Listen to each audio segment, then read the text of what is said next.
I'm getting my underhook, I'm getting pressure. I get this pressure back from him. Sometimes I'll just circle this side and get one underhook. All right, I have him here. Usually once you get this, they're trying to get out in a number of ways. One way would be coming over the top, trying to pummel like that. I'm gonna do a slide by, but I'm not gonna come here. I'm just lowering my level, sitting down right here, keeping this.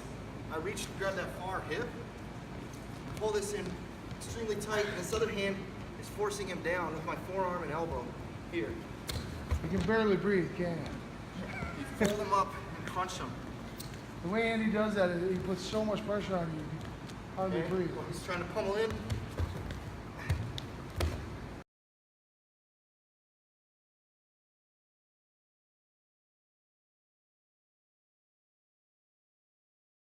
When I get to my underhook, I like what Andy did. One I usually get to this is I dig in here, and I like to circle this side here and bring it up.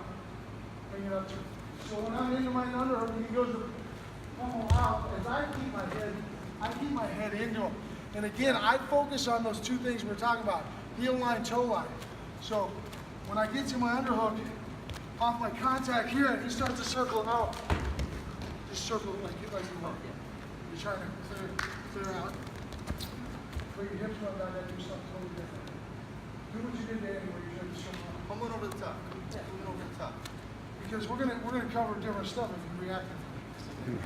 So I'm here, he tries to cover. I'm focusing on this hip, taking this away, driving over his heel lines. He wants to correct that. My shoulder's behind him. I'll transfer the weight to his toes. So when I'm driving, clear out. Here, he tries to transfer his weight.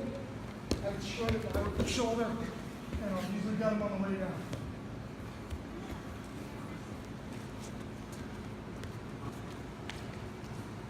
Another thing we covered is if you get this underhook, they're pulling their hips back, right? So from here, they're bending their hips for me. Again, with the 2-on-1, if they get their hips back, I'm pulling them forward on their toes. So he gets his hip back, he's trying to run. I'll pull him down. My hand will shift from his shoulder to his tricep, pulling him across. Okay? He says hips down.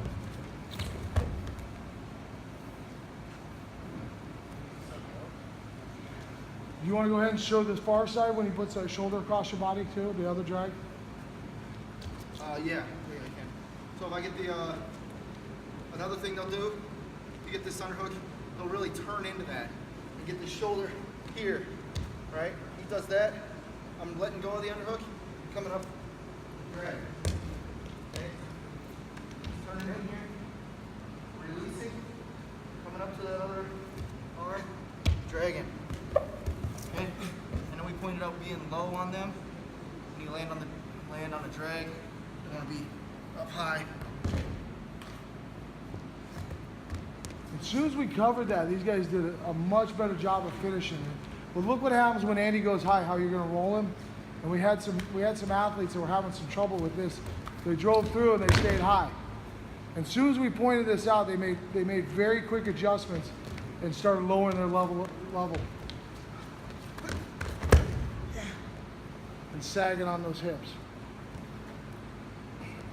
Another thing we went over, when they get heavy on this side here, and I have to do this, he might get this all the way down. If he gets it all the way down, I'm pulling it back up. Now as he's still getting heavy, I'm pulling my hand completely out. Alright? So he's getting heavy, I get it up, he gets heavy, I pull that down, and I'm putting pressure on him.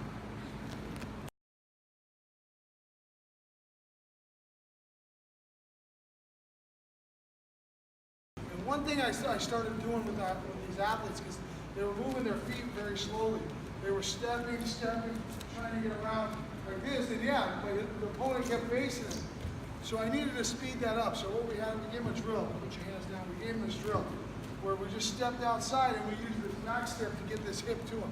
Once my hip's there, now I'm going to connect myself.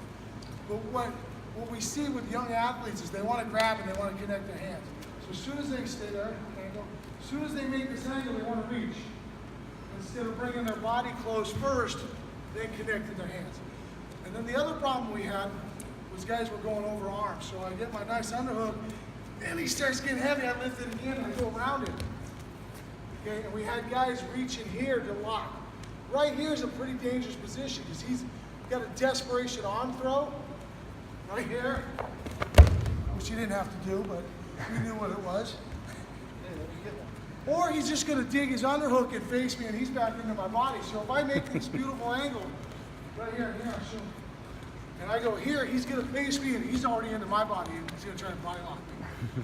So what I wanted to do, I wanted to make sure when we go here, is that we use this pull, push, and connect our hands Underneath that arm. underneath that arm. So that was really a point of emphasis we made with the young guys.